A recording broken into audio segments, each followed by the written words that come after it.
প্রণব মুখোপাধ্যায়ের বিরুদ্ধে লাভজনক পদে থাকার অভিযোগ তুলে তাঁর প্রার্থীপদ খারিজ করে দেওয়ার পিএ সাংমার আবেদন আগেই বাতিল করে দিয়েছিলেন রাষ্ট্রপতি নির্বাচনের রিটার্নিং অফিসার। সেই সিদ্ধান্তের বিরুদ্ধে নির্বাচন কমিশনে আবেদন করে সাংমা শিবির। কিন্তু আবেদন খারিজ করে দিয়ে নির্বাচন কমিশন জানিয়ে দিল, তাদের কাছে যে আবেদন করা হয়েছে সাংবিধানিক ও আইনি সংস্থান অনুযায়ী তা গ্রহণযোগ্য নয়।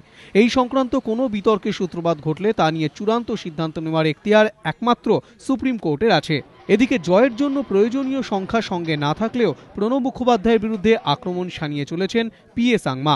কেন্দ্রীয় অর্থমন্ত্রী হিসেবে দায়িত্ব পালনে ব্যর্থ হওয়াতেই প্রণববাবুকে রাষ্ট্রপতি পদে পাঠিয়ে দেওয়া হচ্ছে বলে কটাক্ষ করেছেন তিনি। The rupee is all-time low today. If the prices of commodities has gone up never before, who is responsible? Is it not finance minister? Then how Pranab Mukherjee is being promoted?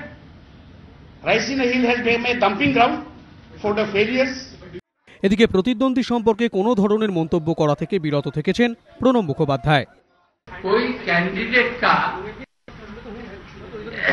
मामला में जो हमारे प्रतिपक्ष candidate है उनका बारे में कुछ कहना, कुछ टिप्पणी करना अशोभन होता है, इसलिए मैं कुछ टिप्पणी नहीं करूंगा।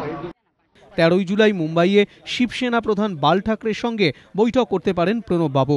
ওই দিন কংগ্রেস এবং এনসিপি বিধায়কদের সঙ্গেও কথা বলবেন ইউপিএর রাষ্ট্রপতি পদপ্রার্থী এবিপি আনন্দ।